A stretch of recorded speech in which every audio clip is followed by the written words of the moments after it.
buenos días, señoras y señores. Muchas gracias por tenerme aquí y darme esta oportunidad de relacionarme con ustedes. Gracias a la Universidad Militar por darme esta oportunidad y por todas las personas que están en este momento escuchando lo que tengo que decir. La verdad, no me siento con tanta experiencia para poder compartir con ustedes cosas que ya no saben. Yo sé que aquí tenemos abogados, doctores, ingenieros, gente que tiene maestrías, doctorados, etcétera. Simplemente lo que quiero es compartir con ustedes lo que he conocido en mi experiencia y las cosas que a través de la matemática y la pedagogía he podido aprender y sigo aprendiendo todos los días durante mi carrera.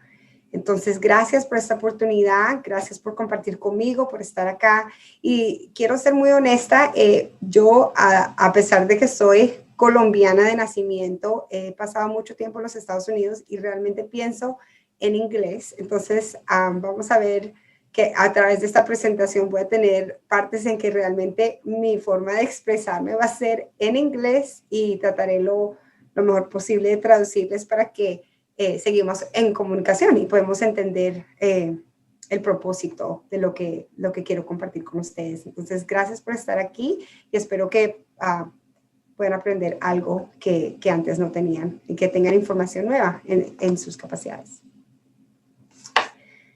Mi nombre es Andrea Duhan, yo soy doctora de matemáticas y pedagogía, soy una profesora en Marshall University en West Virginia, en Estados Unidos, y también soy el Financial Controller de una compañía solar que se llama Enlaida Energy. Y tengo a través de esas dos posiciones la oportunidad de interactuar, de relacionarme día a día con diferentes personas, diferentes capacidades, con adultos, al igual que estudiantes. Y vamos a empezar para realmente conocerme. ¿Quién soy yo? ¿Por qué estoy aquí? ¿Por qué me han dado esta oportunidad y por qué me eligieron? Y la verdad, a veces no estoy segura, pero quiero que me puedan conocer. Yo, como les compartí, nací en Colombia, pasé los primeros 9 años de mi vida ahí y en 1992 mi familia emigró a Estados Unidos a través de realmente relacionarnos con una vida nueva y obtener lo que llaman el American Dream realmente.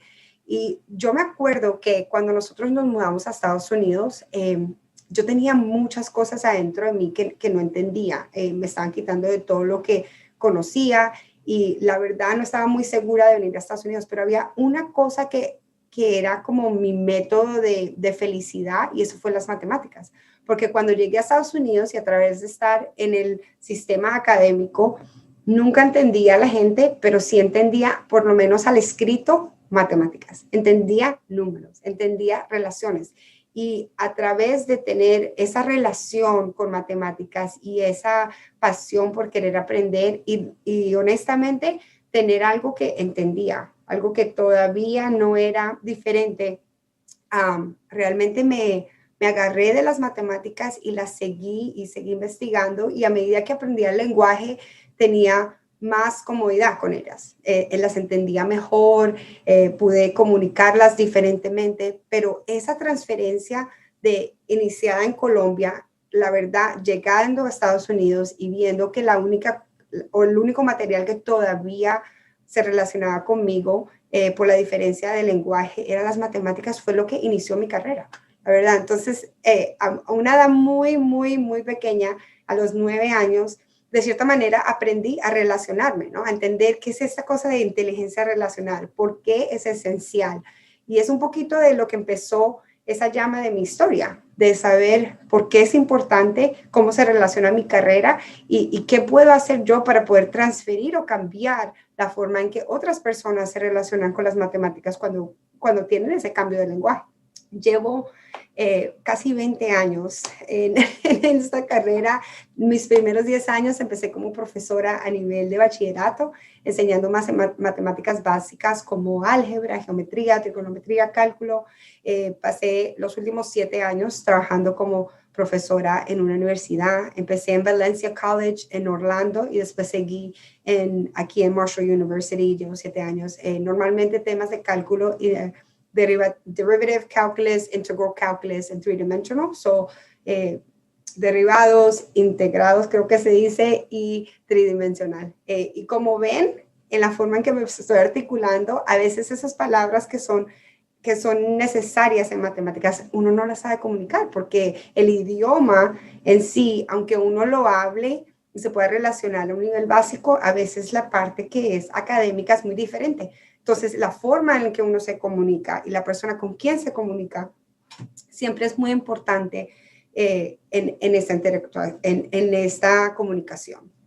Hace 5 años me dieron la oportunidad de trabajar con una compañía que vende energía solar y básicamente tomar toda la cuenta financiera. Entonces me dio la oportunidad de traer las matemáticas y ponerla en contexto de una compañía y realmente me ha ayudado mucho a ver diferentes personas, diferentes clases de personas, como a veces ven la matemática, muchos de los procesos, etcétera. Entonces está basada en mirar al corporativo y cómo las personas en un corporativo ven, en una compañía grande, ven cómo se usan las matemáticas y a la misma vez cómo puedo iniciar ese fuego para un estudiante cuando lo veo en mi clase o la veo a esa persona en mi clase. Pero lo que más, cuando las personas me preguntan a mí qué es lo que hago, qué es mi carrera, la verdad, mi propósito, la cosa que realmente tengo en el corazón en este momento es influenciar a más personas para que entres en las ciencias. Son ciencias, matemáticas, tecnología, ingeniería. En este momento en Estados Unidos,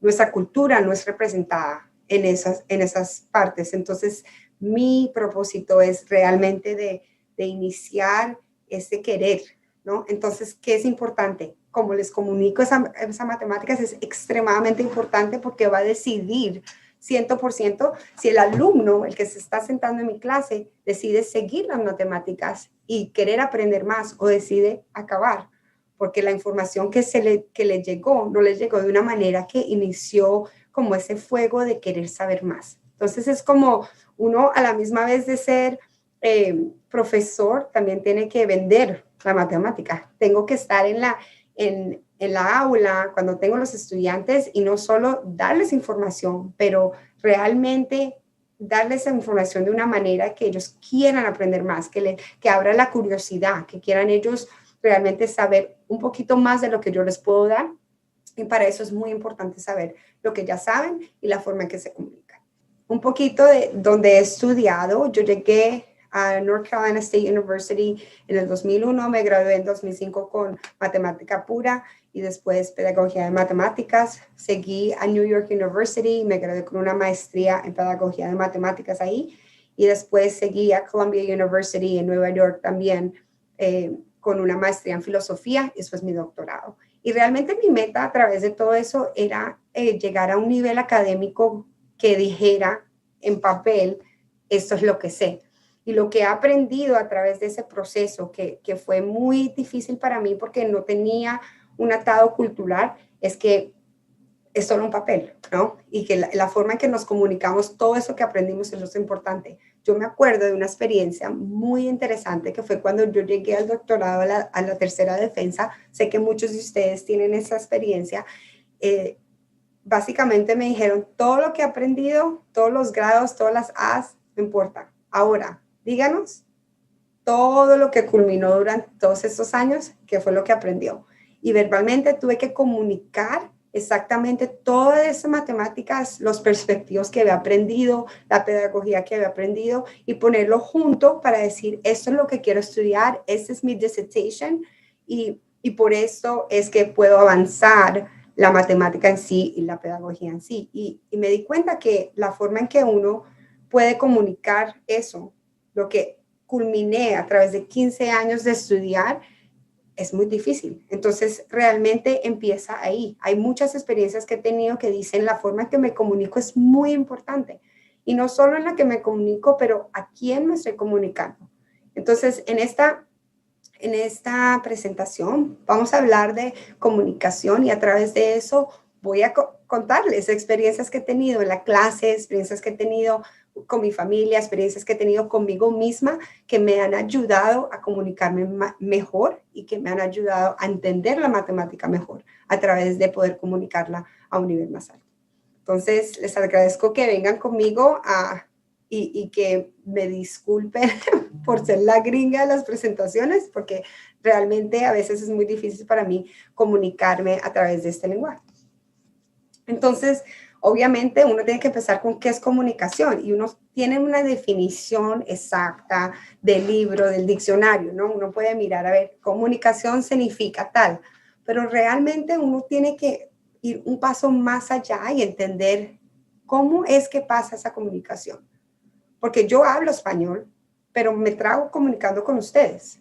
Yo hablo español, pero cuando estoy pensando en la audiencia me dan nervios y quiero cambiar las palabras acorde a quien me está escuchando.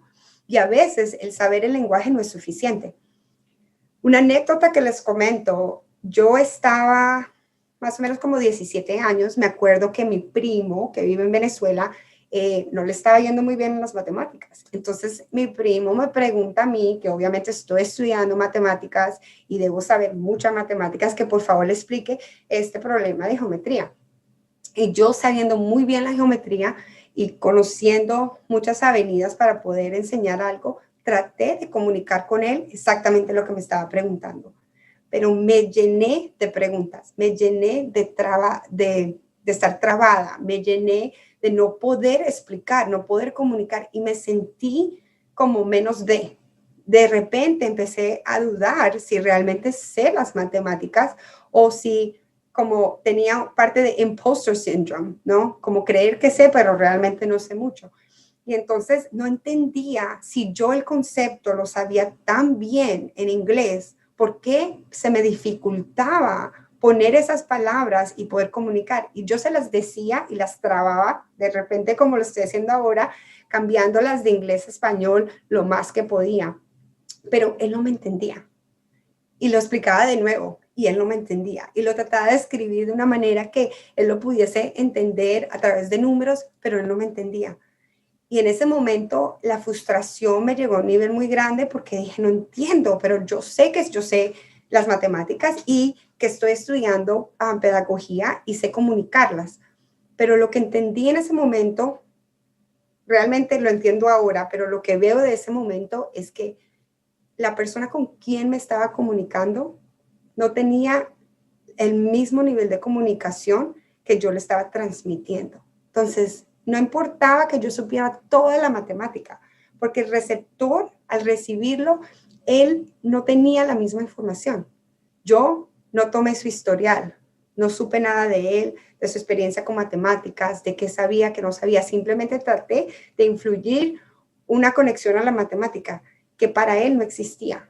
Entonces, esa anécdota empieza mi ruta a la comunicación a través de mi experiencia cuando soy maestra, porque muchos estudiantes que yo he tenido tienen ese mismo problema, que es, tienen un nivel de historial, tienen experiencias con las matemáticas, que si yo no tomo el tiempo de conocer, solo estoy hablando, pero ellos no están recibiendo nada de lo que yo digo.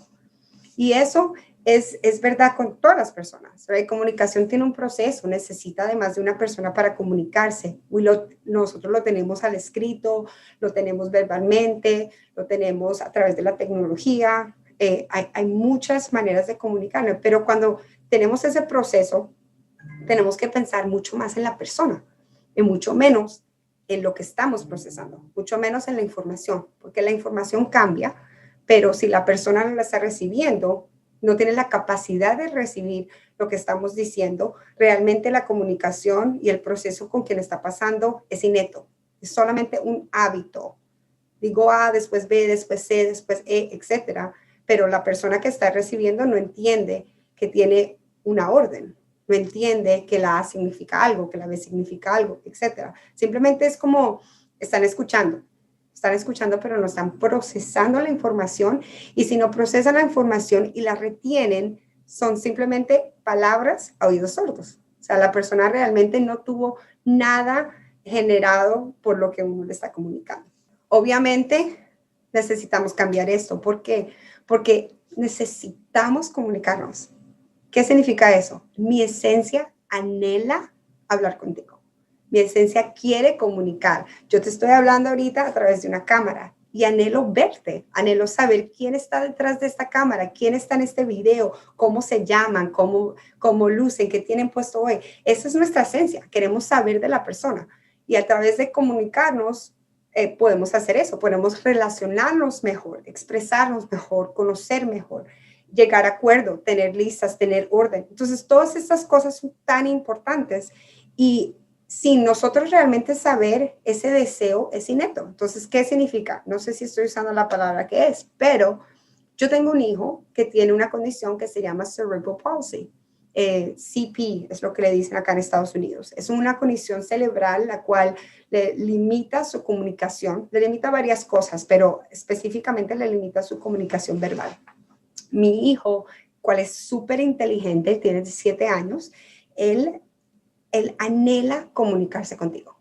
Si tú estás a su lado, él quiere decirte algo, pero no sabe hablarlo. Entonces, ¿qué hace? Él agarra tu mano y te muestra lo que quiere. Él te agarra la cara y te dice, quiero darte un beso, te la agarra. Él, si no le gusta algo, lo tira. Entonces, tiene diferentes maneras que él sobrevive esa comunicación o ese querer comunicarse porque es la esencia de la persona. Cuando yo hablo con él, cuando yo le digo verbalmente las cosas, hay veces que la forma en que la comunico no transmite. Entonces, él me mira con los ojos, me dice, no te entiendo, no recibí tu información, me dijiste palabras, pero no las entendí. Entonces, uno, cuando se está comunicando, cuando quiere relacionarse, tiene que ponerse en los zapatos, literalmente, de la persona. ¿Qué es lo que están sintiendo? ¿Qué es lo que anhelan? ¿Cuál es su historia? ¿De dónde viene? Todas esas preguntas te ayudan para que la persona pueda relacionarse contigo y para que la información que tú tienes pueda comunicarse correctamente hacia esa persona. Cuando yo pienso en comunicarle algo a mi hijo, tengo que pensar en su vida, tengo que pensar en qué es las cosas que le gustan, qué quiere, qué no quiere, qué limitaciones tiene, qué limitaciones no tiene, pero le doy yo. Entonces, todas esas cosas influyen en la manera que le comunico. Y como le comunico a mi hijo, es diferente que como le comunico a mi hija, que es su gemela. Es diferente que como le comunico a mis otros hijos. Yo tengo 5 y cada uno de ellos puede escuchar la misma palabra y tomarla de una manera muy diferente. Entonces, cuando yo quiero comunicar algo, no solo quiero decir la palabra, no solo quiero decir vete a tu cuarto, sino necesito entender con quién estoy hablando para que ellos entiendan eso de la misma manera y puedan relacionarse con las palabras que yo tengo. Y esta necesidad viene desde el origen que tenemos entre la comunicación, de su palabra, su esencia, cómo se ha usado en muchos años y revela mucho la intención. O sea, ¿qué es comunicación? ¿De dónde viene? ¿Para qué se usa? ¿Cómo la usa uno en otros términos? Y qué realmente es la intención que uno tiene cuando uno dice quiere comunicarse. A mí no me gusta la palabra, voy a ser sincera, communication, no me gusta, porque quita, cuando uno dice comunicación, uno simplemente es como que escucha palabra y no escucha relación, no escucha como la intención, no escucha el toque que pasa sin tocarte. Entonces, si yo estoy aquí, te estoy diciendo algo, estoy hablando, me estoy comunicándome, entre comillas, no tiene eso personal. Entonces, si le quitas lo personal, le quitas la esencia del objetivo de comunicación. Y el objetivo de comunicación es muy, muy simple. Es relacionarme contigo. Es tener una conexión, sea verbal o no verbal, hacia tu historia y la mía. De mi información, de lo que yo sé, a tu información y lo que tú sabes. Pero simplemente decir las cosas no llegan a esa base. Entonces uno siempre tiene que pensar de la intención, del origen, de dónde viene, para ver si puede hallar a lo que uno quería hacer. Y obviamente sabiendo que aquí hay muchas personas que que tienen mucho más conocimiento a través de eso. Yo simplemente miro a esa inteligencia relacional y a esa comunicación a través de los ojos de lo que he experienciado. Entonces, yo pienso en las matemáticas y pienso en el proceso y digo, ok, cada uno de mis alumnos no me entiende igual. Yo digo lo mismo en la clase, pero no todo el mundo tiene una A, no todo el mundo tiene una B, no todo el mundo procesa la información igual que yo. ¿Por qué? Bueno, porque la forma en que me estoy comunicando de repente sí agarra a una persona, pero a la otra no. Tengo una intención de comunicarme, pero esa intención de repente no es relevant, no tiene sentido para parte de mi audiencia, pero sí tiene sentido para otra. La forma en que yo hablo, que digo, que escribo, de repente tiene sentido para alguien que tiene la base y otras personas no. Y siempre hay un nivel de interpretación. Entonces, ¿cómo hacemos para nosotros poder comunicarnos bien? Tenemos que pensar en lo que de repente puede interpretar la persona recibiendo. Entonces, cuando yo estoy en la aula y estoy dictando matemáticas, tengo que pensar en el contexto, tengo que pensar en qué van a transmitir mis estudiantes. Si yo quiero dictar, si quiero enseñarles de álgebra, por ejemplo, y quiero hacer un paradigma de área y perímetro, perimeter, creo que se dice perímetro, y quiero enseñarles eso.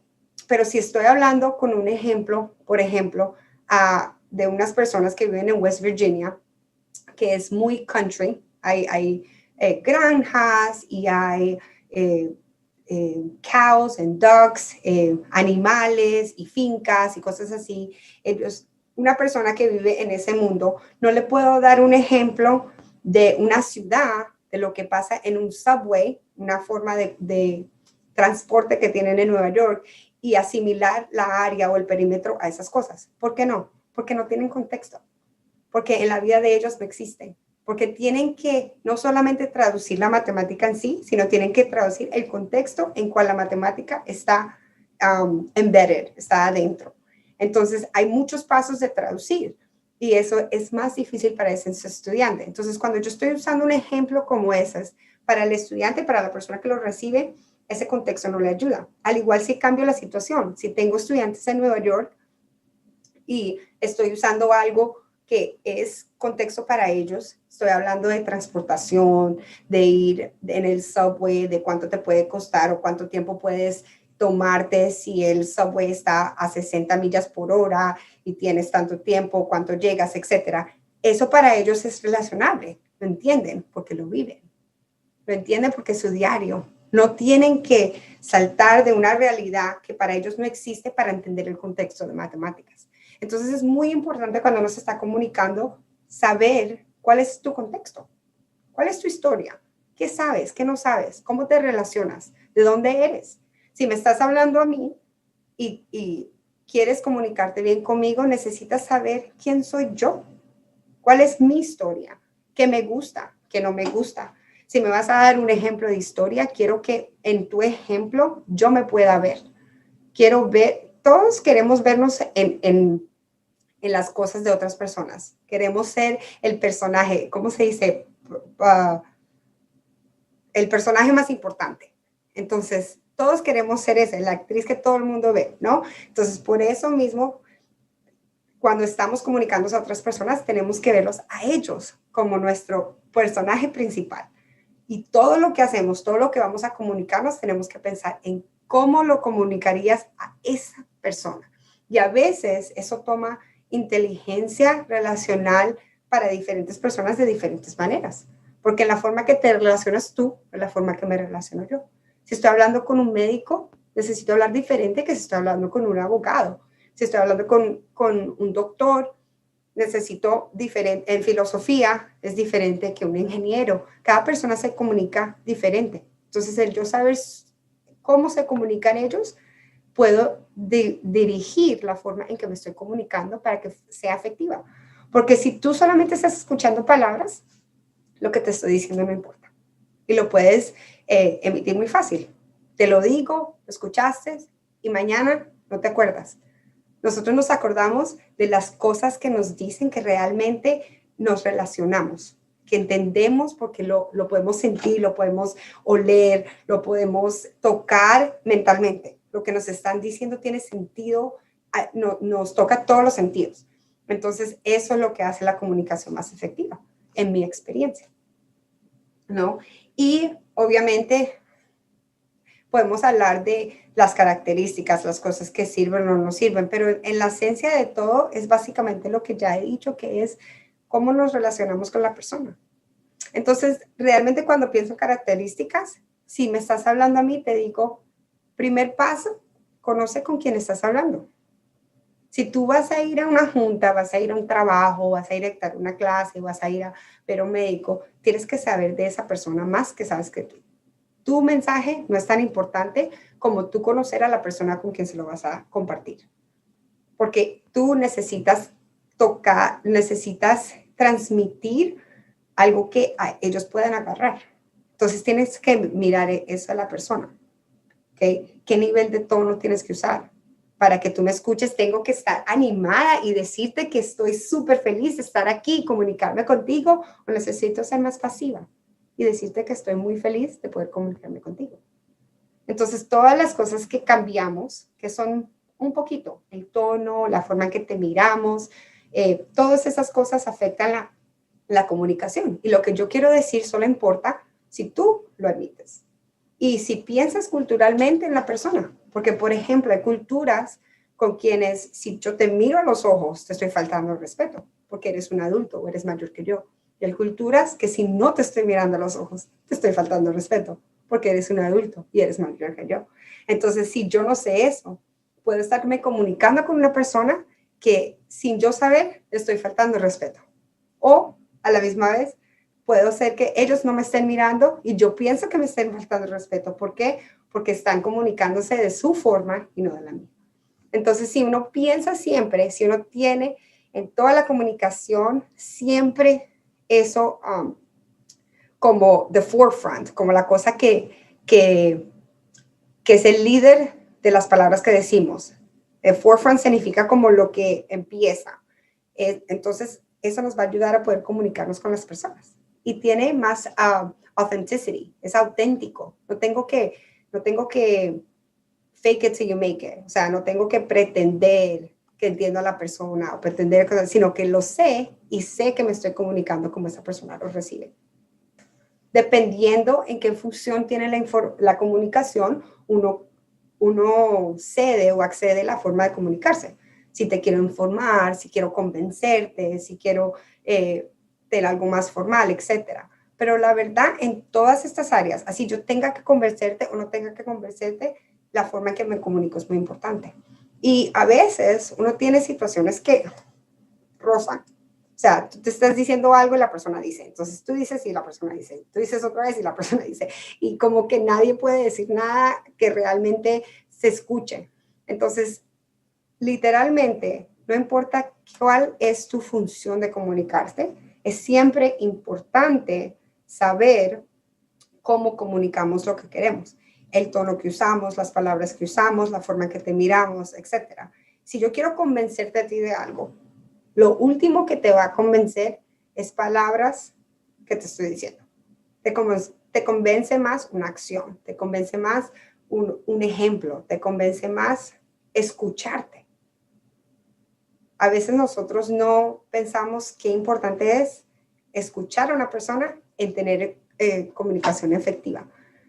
Porque si yo te cedo la palabra y estoy dispuesta a escuchar lo que tú quieres decir y a entender tu perspectiva, intuitively, o sea, uno automáticamente abre su corazón para escuchar un perspectivo diferente al de uno. Entonces, específicamente cuando uno quiere convencer a la persona, es importante ceder ese paso. Quiero hablarte de mi opinión política, pero quiero escuchar la tuya primera, por favor. ¿Qué piensas del gobierno de Estados Unidos? Todos nosotros inmediatamente queremos ser el protagonista, la persona que está en el centro de lo que las personas están escuchando. Entonces, al ceder, te estoy dando ese paso y inicialmente, no inicial, y automáticamente me va a dar la oportunidad y una puerta abierta para poder comunicarte lo que yo quiero comunicarte a ti también. Entonces, la pregunta del día, ¿por qué es tan difícil comunicarnos? ¿Por qué? Porque es que todo el mundo tiene tanta dificultad, porque a veces tú ves paradigmas en la televisión o en el radio o a través del internet que te están diciendo una cosa en el título y lo que comunica es diferente, o tú pones algo en Facebook, dices algo y las personas te atacan porque ¿cómo es posible que dijiste esto? Y no sé qué, y eso pasa mucho en religión y pasa mucho en política, porque las personas atacan mucho al pensar de que la forma en que algo fue comunicado contradice esos paradigmas. Pero creo que es la verdad como uno lo comunica y la información que la persona tiene. Y si uno siempre pausa y realmente toma el tiempo para entender la información que la persona tiene, eso siempre lo va a ayudar para comunicarse mejor. Y no significa que tú tengas mi misma opinión o que lo que te esté comunicando tenga que ser lo que tú opinas. Simplemente que por lo menos estás dispuesto a recibir la información, a recibir el contexto, a entender de dónde viene. Entonces, en mi experiencia, en mi carrera, ¿qué es lo que he visto? He visto que muchas personas piensan en la matemática, es blanco o negro. La 1 más 1 es 2, o, esto es como se toma una integral. Y nunca hay un espacio para gris. Pero la verdad, matemáticas no es tan exacta como las personas piensan. Cualquier persona que ha estudiado matemáticas a un nivel más intenso y ha realmente mirado al depth, ¿no?, que tiene la matemática, sabe que todo lo que conocemos en matemáticas está basado en algo que se identificó como una verdad aceptada. Un postulate, se dice en inglés. Entonces, ¿qué significa esto? Yo tengo un conocimiento. El mundo cree ese conocimiento. Basado en ese conocimiento, hago relaciones que acepto como verdades porque lo que conozco es mi verdad en ese momento. Entonces, nuestras verdades pueden cambiar a través del acceso a la información que tengo y de cómo cambia esa información. Un ejemplo, si hablamos de geometría, para muchos de nosotros hemos aprendido a través de un triángulo, y ese triángulo tiene ángulos, 3 ángulos, y esos ángulos suman a 180. La mayoría de nosotros aprendimos eso en la geometría, que hay una exactitud, que es el ángulo arriba, el ángulo de la derecha y el ángulo de la izquierda, siempre van a sumar a 180. Pero, ¿alguna vez te has preguntado por qué? ¿Y de dónde viene? ¿Quién tomó las medidas de los triángulos siempre para saber de dónde viene esta información? La verdad es que eso ahora, en 2021, en este año, es una información falsa. ¿Por qué? Porque la idea de un triángulo y los ángulos de ese triángulo sumar a 180 vienen basada en algo que se llama Euclidean Geometry, que es la geometría de Euclid. Y cuando Euclid inventó esta geometría y estas relaciones que él calculó a través de su experiencia, él lo hizo a través de una verdad que fue aceptada en ese entonces. ¿Cuál era esa verdad? Nuestro planeta Tierra era plano. Todo lo que conocíamos en ese entonces decía que aquí estaba el planeta Tierra. Y es más, si Christopher Columbus iba hacia la derecha o hacia la izquierda, se iba a caer. Entonces, por favor, no navegue alrededor del mundo porque usted no va a sobrevivir. Pero nosotros sabemos, a través de muchos años después, que eso no era verdad y que él no cayó a ningún lado, porque nuestro planeta en sí, como se conoce en este momento, no es plano. ¿Por qué importa eso? Porque el premise, como le decimos nosotros aquí, es como la base, la verdad aceptada que tenemos. Cuando algo es plano, la definición de 2 líneas que son paralelas es la distancia entre puntos es exacta a cada punto a través de la línea. Entonces, el punto que uno tiene acá, el punto que uno tiene acá, son exactamente, tienen la misma distancia. Pero, y eso, si estamos en un plano, dice que nunca tocamos. O sea, esas 2 líneas nunca van a tocar. Entonces, por esas 2 líneas nunca tocar, significa que esa es la definición de las líneas paralelas, que se llama fifth postulate. Pero si tú cambias ese paradigma y dices, la Tierra no es plana, la Tierra es como una pelota. Imagínate en este momento que tú tienes una pelota plástica en la playa. Eso es beach balls, como se le dice. Si tú ves un beach ball, tiene colores y blanco. Hay blanco y color, blanco y color. Y en la punta, al polo norte de la pelota y al polo sur de la pelota, tú ves que todos los puntos, todas las longitudes, las líneas, todas esas puntas se van a conectar. Entonces, todas se conectan, right? Infinitamente se conectan en esos puntos. Pero en el medio de esa sphere, todas tienen la misma distancia.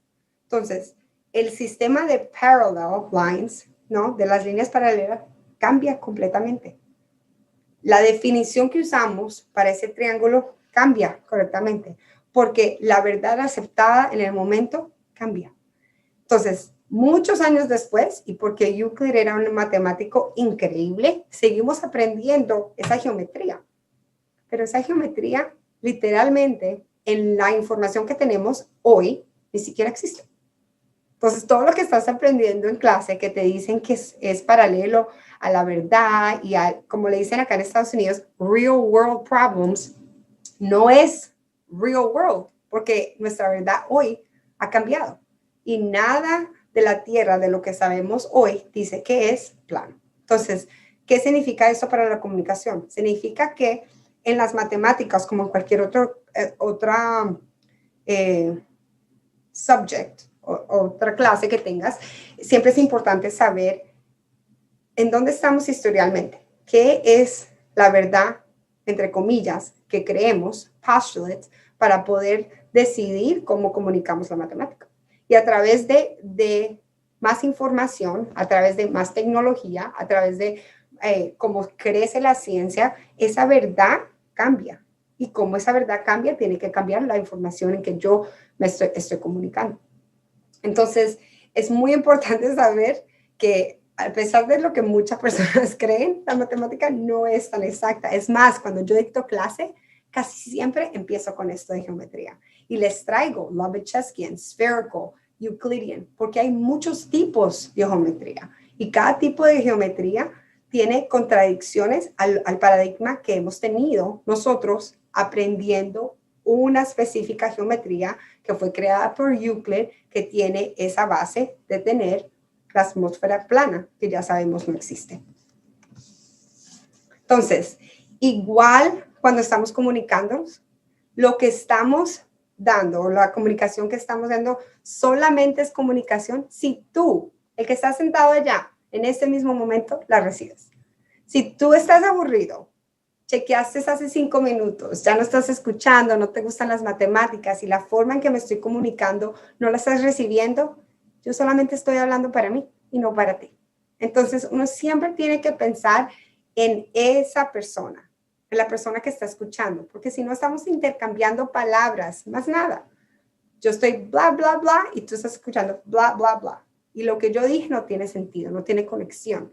¿Okay? ¿Quién eres tú?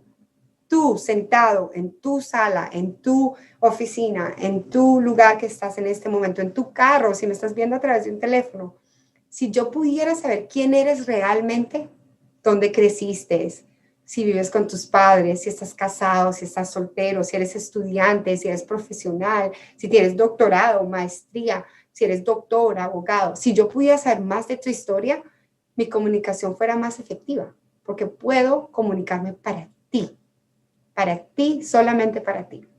Entonces, ¿qué pasa? Como lo he dicho varias veces, tú te conviertes en el protagonista.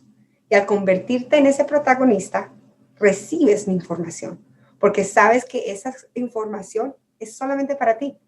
Entonces, la comunicación es mucho más efectiva. Y para comunicarnos efectivamente, necesitamos pensar en esa persona más que en uno mismo. Tengo que pelear contra mí misma y decir, Andrea, para en ese momento, porque aunque tú eres una persona que es lógica, que realmente no eres tan sensible, que te gustan el orden, todas esas cosas que quieres tener, punto A, punto B, punto C, y literalmente tenerlo así, la persona que te está escuchando quiere tu historia, quiere conectar, quiere saber esa anécdota. Entonces cambia la forma en que lo estás diciendo. Entonces todo eso te ayuda a relacionarte. te ayuda a conectar, te ayuda a poder decir y recibir la comunicación y lo que quieras comunicarte mucho más efectivamente. Entonces, si constantemente estamos aprendiendo de la persona, dejando nosotros mismos más y más allá, más y más atrás, y poniendo a esa persona que nos está escuchando como nuestro protagonista. Piensen en este momento, en esa novela que les encanta ver, que el protagonista es todo para usted y que te encanta saber su historial, lo que le gusta, lo que no gusta. Y ahora ponlo a la persona que quieres comunicar, quien sea tu jefe o tu alumno o la persona que viene al médico, ponlo como esa persona y dale todo lo que le darías a esa persona. Entonces, dándole la comunicación de esa manera, lo reciben de esa manera, porque se sienten que es para ellos solamente. Cuando yo pienso en comunicarme en mis aulas, estoy hablando con los estudiantes, tengo que estratégicamente, la verdad, strategy-wise, tengo que pensar de cada alumno como si fueran la única persona que está en mi clase. Si ellos fueran solamente ellos, ¿cómo me comunicaría con ellos? Porque de alguna manera mi información tiene que ser recibida así. Entonces tengo que pensar qué saben, qué no saben, qué profesor tuvieron antes, cuánto cálculo realmente retenieron, cuánto no retenieron, cuál es su forma de comunicarse. ¿Será que si yo les digo que vengan a la pizarra se sienten incómodos, se sienten cómodos? Toda esa información tengo que hacerla, pero lo más importante es que tú, como mi alumno, te sientas que me estoy comunicando solamente contigo. Es básicamente eso que estamos pasando. A pesar de que hay miles de personas que están viendo esta presentación y estos discursos de inteligencia relacional, tú, el que está sentado ahí, me estás viendo a mí, hablándote a tu computador. Y a través de la tecnología solo me ves a mí y estás escuchando la información directamente para ti. Si tú haces a la persona con quien te estás comunicando sentirse de esa manera siempre, la información que estás relacionando siempre va a ser más efectiva. Entonces, siempre tienes que tener en mente esa persona. ¿Cómo se comunica esa persona? ¿Qué cosas le gusta o no le gusta a esa persona? Y entonces, la información que transmites va a ser aceptada de una manera muy diferente. Entonces, todo lo que les he compartido, ¿por qué? Porque a través de los últimos 20 años que he estado en las clases, el aprendizaje que he tenido es a través de mis alumnos. Ellos, más allá que otra persona, me han enseñado que mi comunicación no era tan efectiva, que yo puedo saber muchas matemáticas, pero si no sé transferirlas, no importa. Y todo eso empezó desde mi primo, de esa niña que estaba 15, 16 años, que quiso explicar geometría a su primo menor, que no pudo comunicar a pesar de tantas estrategias y de tener el conocimiento, de saber las matemáticas. Fue imposible comunicarle en ese momento algo que le ayudara a esa persona, porque no tenía el historial de mi primo, no entendía. Entonces no sirve nada de que yo sepa las matemáticas si solamente te estoy diciendo información que tú no retienes. Si te digo, si estás en mi clase y escuchas bla, bla, bla, bla, bla, bla, bla, eso no te ayuda. Entonces, ¿cómo yo dicto mis clases? Pensando en la clase que sigue. ¿Qué significa eso? Si yo te estoy enseñando cálculo 1, yo no necesito que tú estés informado para obtener una A en mi clase. Necesito que puedas obtener una A en la clase que sigue. Te estoy preparando y me estoy comunicando efectivamente de una manera que todo lo que te estoy enseñando lo puedas absorber y puedas usarlo para el próximo nivel. Te estoy elevando para que estés preparado para ese próximo nivel. Y si puedo lograr eso, me estoy comunicando efectivamente, independientemente de hacerlo virtual o de hacerlo en persona. Todo eso es importante. ¿Y cómo lo obtengo yo? Conociéndote, sabiendo quiénes son tus padres, qué te gusta, qué no te gusta, usando tu nombre en mis exámenes, poniendo Juanito, hizo, tal, o queriendo saber quién eres tú afuera de mi objetivo. Mi objetivo es enseñarte matemáticas. Pero si eso es lo único que yo sé, no voy a lograr. Entonces necesito saber cuál es tu nombre, qué te gusta, qué deportes ves, qué hobbies tienes, de dónde eres. Todas esas cosas que no tienen nada que ver con mi objetivo, pero tienen todo que ver contigo. Y si logro hacer eso, me puedo comunicar mucho más efectivamente contigo como mi estudiante y con personas en general. Entonces, en conclusión, ¿qué he aprendido? ¿Qué me han enseñado todos estos años de experiencia con estudiantes, con gente, con gerentes, con deans de diferentes disciplinas, de diferentes métodos? Porque todos mis estudiantes no son matemáticos.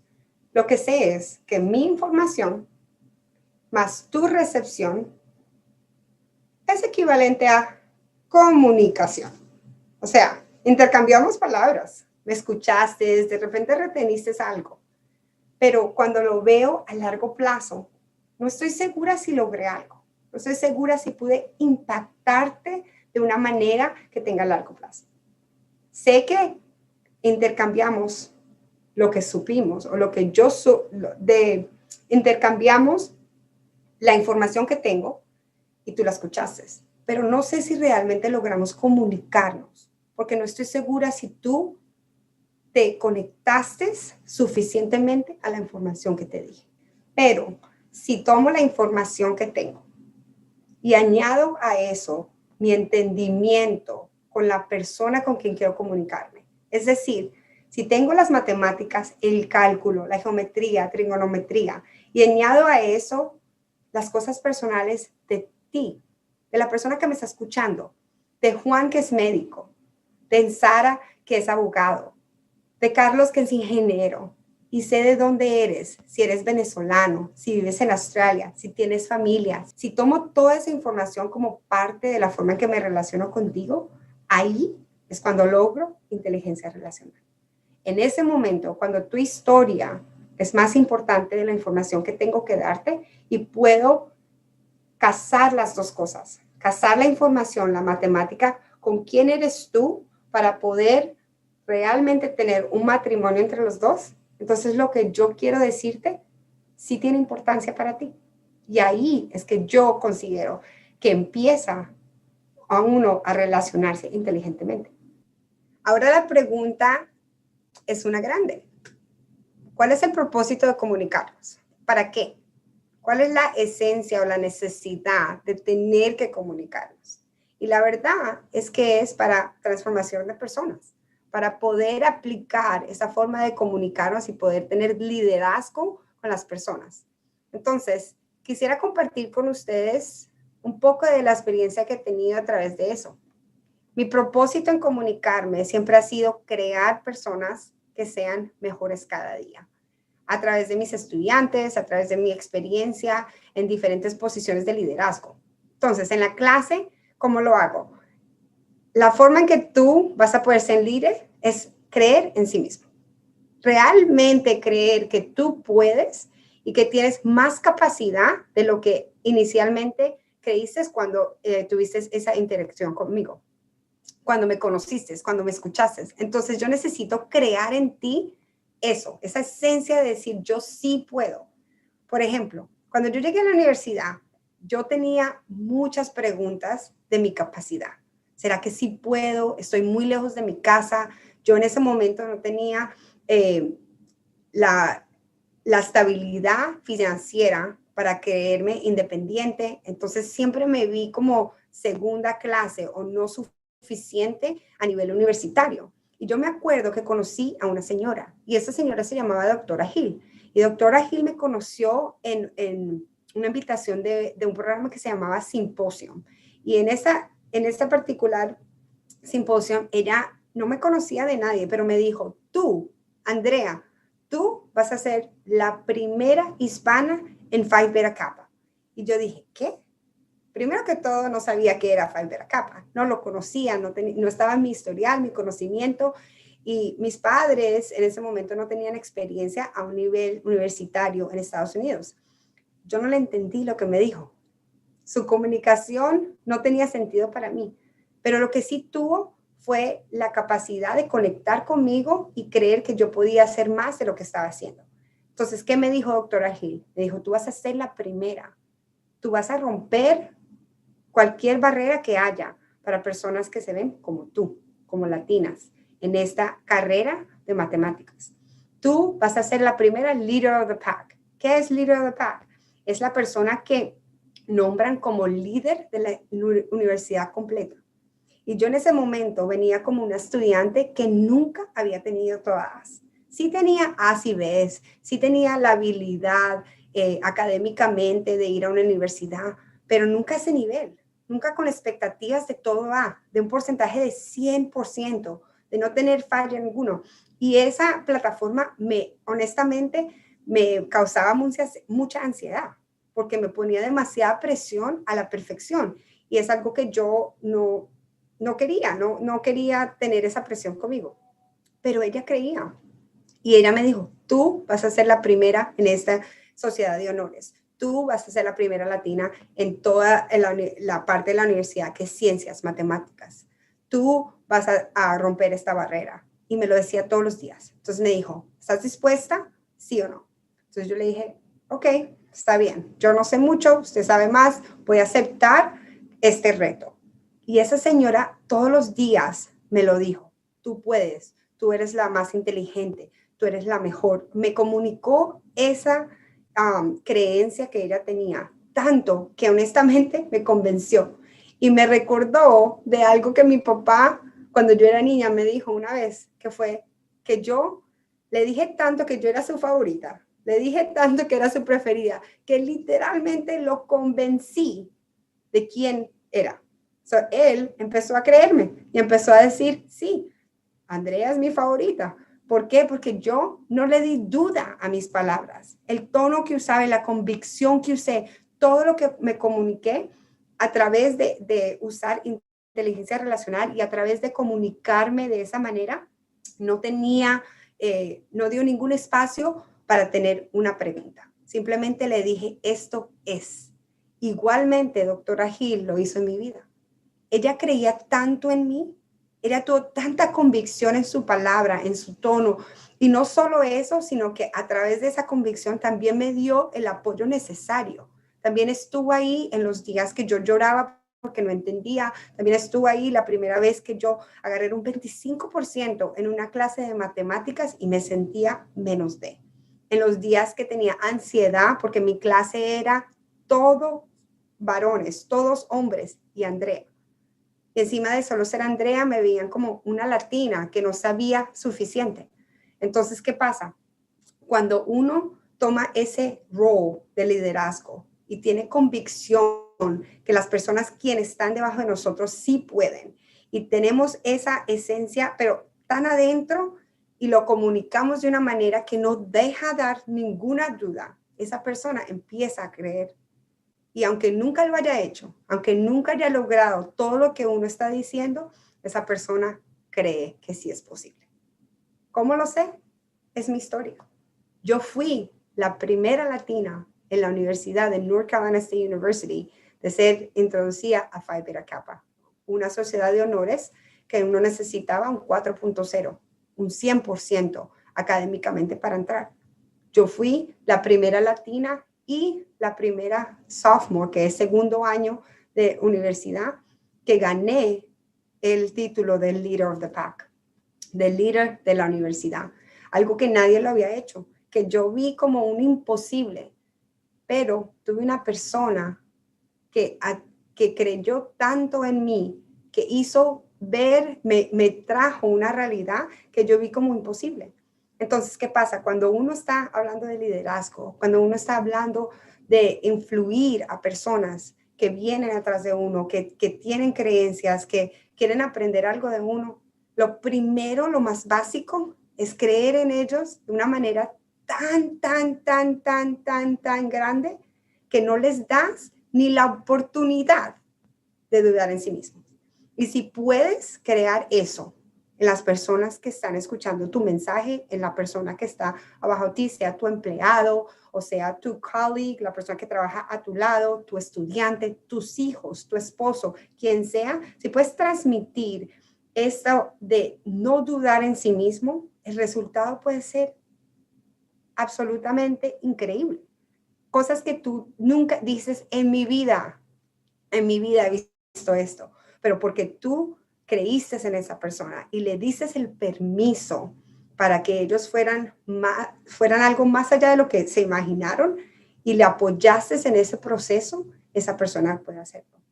Ahora, igualmente, es muy importante que ellos sepan adentro de su corazón que pueden fracasar sin que el proceso se acabe. O sea, si no pasó la primera vez, uno lo hace de nuevo.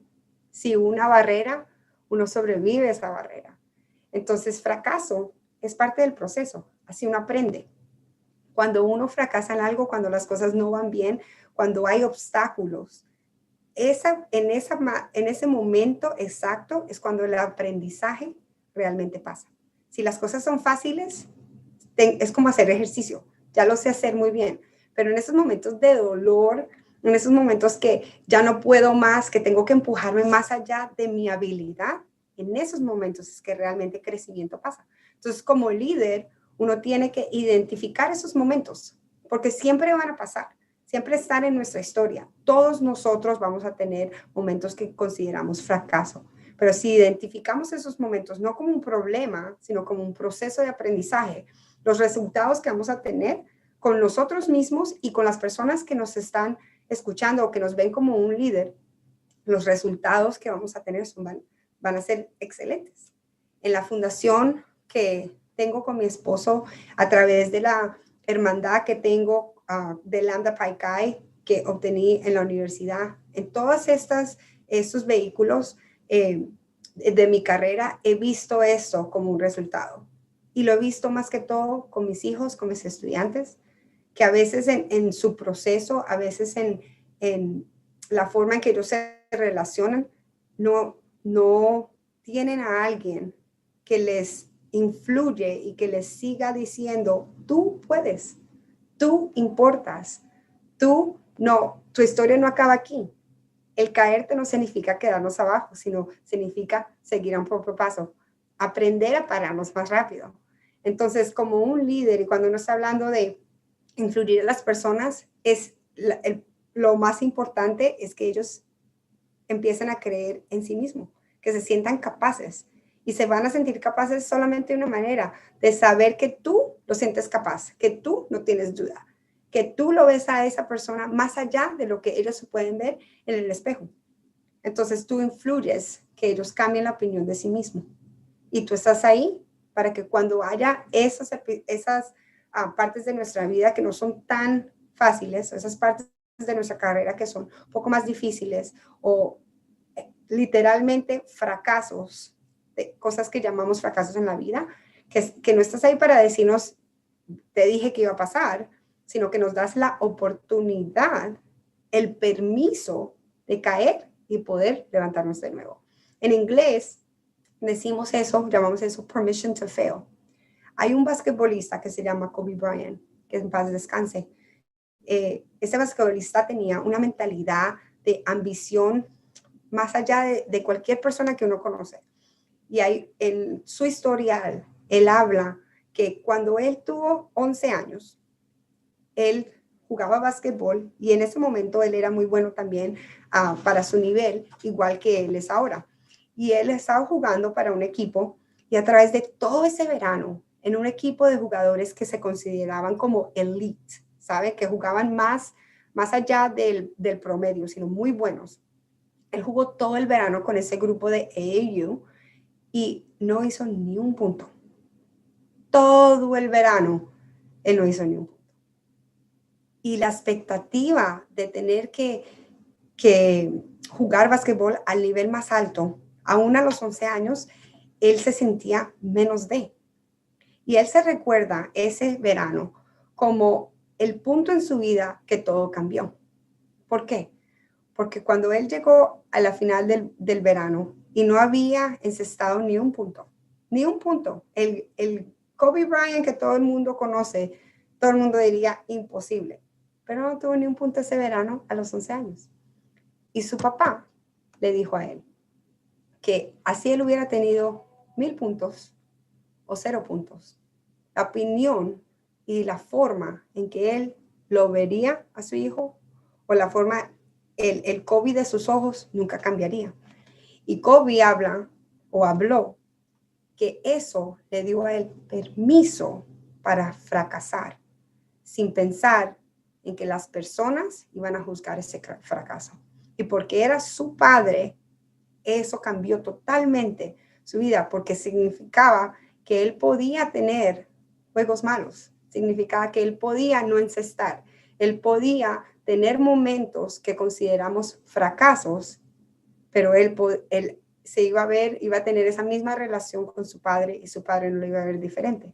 Entonces, cuando él obtuvo the permission to fail, es cuando él empezó a admirar y a crecer y a sentirse apoyado para convertirse en ese líder que todos vimos a través de los 20 años que tuvo en su carrera. La pasión que Kobe Bryant tuvo por básquetbol fue empezada por una persona, en este caso su padre, que le dio a él el permiso para fracasar. Que estuvo ahí cuando todo estuvo bien y cuando todo estuvo mal. Y que a pesar de ese fracaso, igual tuvo 100% creencia que él iba a ser el mejor de los mejores en básquetbol. Entonces él tomó eso, lo agarró y paralelamente trabajó lo necesario para él poder ser esa persona que su padre ya creía. Esa persona. Entonces, ¿qué me dice eso? Mi historia no era única. Para mí era Dr. Hill, para Kobe Bryant era su padre. De repente para ti era tu abuelo, tu mamá, tu hermano, tu profesora de ciencias, el doctor que tuvo esa conversación contigo. Literalmente todos tenemos una persona que cambió nuestra ruta de carrera, nuestra ruta de la forma en que vemos la vida. Y fue esa creencia en nosotros que cambió la forma en que nosotros mismos creíamos en la persona que vemos en el espejo todos los días. Entonces, a través de esas experiencias y de ese historial, te pregunto, para ser un líder, ¿qué es lo que tú crees que es esencial? ¿Qué cualidades has obtenido y qué cualidades crees que sean necesarias para crear los líderes de mañana? En mi opinión, necesitas creer en la persona que estás trayendo hacia ti, más que ellos en sí mismos. Apoyar cuando las cosas no van tan bien y siempre saber cómo comunicarte y cómo relacionarte a la persona. Entonces, espero que a través de estas técnicas te pueda ayudar. Y pregúntate, ¿quién fue esa persona para mí? ¿Quién cambió mi ruta? ¿Quién cambió mi destino? ¿Quién cambió mi historial mentalmente? Mi pensar de sí mismo. Cuando tú te mirabas al espejo, eras Andrea, eras Carlos, eras Sara. Y en un momento alguien creó, eres Andrea, la profesora de matemáticas, eres Andrea, la líder, eres Carlos, el médico, eres Sara, la doctora. Entonces, ese momento específico que pudiste crear en tu mente ahora, esa persona que cambió tu destino, que cambió tu forma de pensar, que cambió tu ruta al éxito, esas cualidades son las que uno quiere replicar y son creer en las personas quienes queremos atraer a nosotros, apoyar a la persona y darle el permiso de fracasar y seguir esa comunicación, inteligencia relacional, relacionarme hacia ti, quién eres tú. Porque como dijimos en la primera parte de este mensaje, todos, incluyéndonos nosotros mismos, nos gusta ser protagonistas de nuestras propias vidas. Entonces, quiero tener personas alrededor mías que me vean de esa misma manera y que puedan instill o puedan darme ese esa creencia en mí, que yo puedo más allá de cualquier experiencia que haya tenido. Y cuando nosotros nos rodeamos como personas que realmente creen en nosotros, no nos limitamos. Creemos más allá de cualquier cosa que hemos pensado o que nuestro historial, la forma en que crecimos, de dónde somos, nuestra limitación financiera nos puede decir que podamos. Entonces te doy hoy un challenge a cada persona que está acá y es identifica a alguien o identifica en tu familia, un colleague a tu alrededor con quien tú puedas ser doctora Gil. Yo tuve a doctora Gil. ¿Cuál es tu doctora Gil y de quién tú puedes ser doctora Gil? Porque alguien está esperando que tú lo inspires. Alguien está esperando que tú lo apoyes. Alguien está esperando que tú le des el permiso de fracasar y que sepan con seguridad que no cambiará la relación. Entonces te invito a que busques a esa persona, a que te relaciones más, a que tengas esa comunicación y ese impacto a través de palabras, pero más que todo a que aprendas de la persona con quien te comuniques. Y espero poder verlos a ustedes a las 6 de la tarde para poder comunicarme directamente, aprender más de ustedes, saber con quién estoy hablando y poder tener respuestas a cualquier pregunta que tengas. Entonces, fue un placer estar en esa conferencia. Muchas gracias de nuevo y nos vemos a las 6 de la tarde.